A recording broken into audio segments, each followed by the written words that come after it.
Hey folks, and welcome to the Imposters Club. This is the podcast for misfits in tech. I think you know who you are. Who am I? I'm your host, Teddy Kim. I'm a director of software engineering at an awesome SaaS startup in beautiful Minneapolis. And today we're going to confront a brutal reality.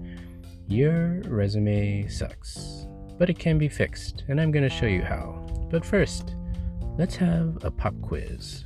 Would you rather drink the hot dog water or work on your resume?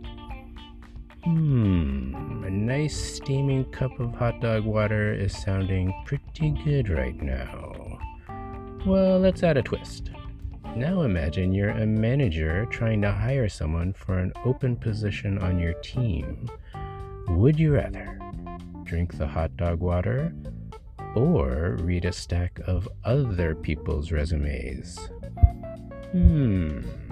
Well, I am a manager, and I have read a lot of resumes, so yeah, give me some more of that hot dog water. For real though, at least 90% of the resumes I read are just a bullet-pointed list of skills and a recitation of past duties. That is the resume equivalent of cargo shorts. And you don't show up at the club in cargo shorts. Nobody's gonna give you their number if you approach in cargo shorts. Guys, let me break it down for you. Your resume has one job, and that job is to package you as an asset.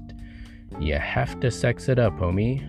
The question is how? What exactly is the secret sauce that makes some resumes stand out from the crowd?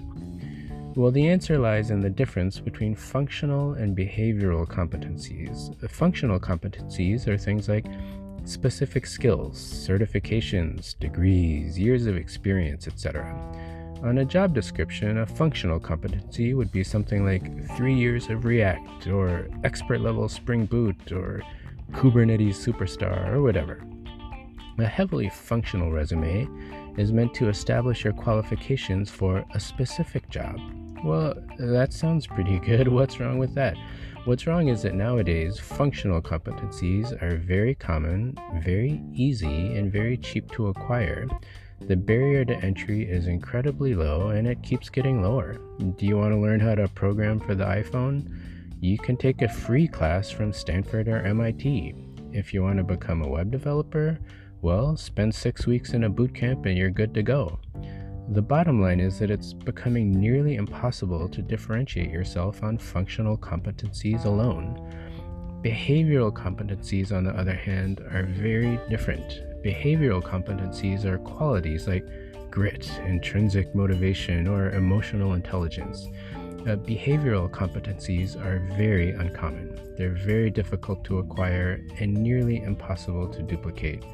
Unfortunately, there is no boot camp that will teach you how to have emotional intelligence, at least not that I know of. But now that I think about it, that's a pretty good business idea. Maybe I should start a GoFundMe page. But I digress. Here's the key point.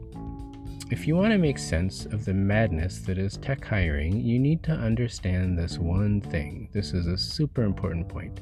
Managers and recruiters do not look for the same things in your resume. When a manager reads a resume, she's looking for behavioral competencies because those are the strongest predictors of job success.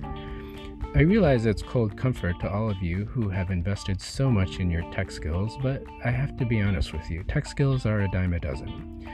People with behavioral skills, on the other hand, are worth their weight in gold. So much so that managers will overlook a gap in technical competency to hire someone with strong behavioral skills. Let me give you a specific example.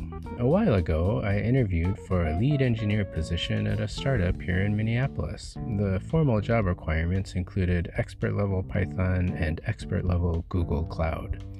Well, I'd never programmed in Python, and I didn't even know what Google Cloud was, but I got the job, and a pretty good salary for the Midwest, $145,000 per year base. So, why would an employer hire someone into a 6-figure job that they're not technically qualified for? Well, my resume clearly shows that I can learn and adapt, and that behavioral competency more than made up for my lack of specific knowledge about Python, Google Cloud, or whatever. Okay, so if behavioral competencies are so important, why on earth do the majority of people write resumes that lean so heavily into functional competencies? Well, it turns out there is an audience for this type of resume. The people who put the most stock in functional competencies are recruiters and human resources personnel. To understand why this is, remember that recruiters and HR people are the middlemen in the hiring system. Unlike a hiring manager, recruiters do not have a direct stake in your success because they're the middlemen. So what do recruiters want? Well, as middlemen, their primary challenge is to match resumes to a job description.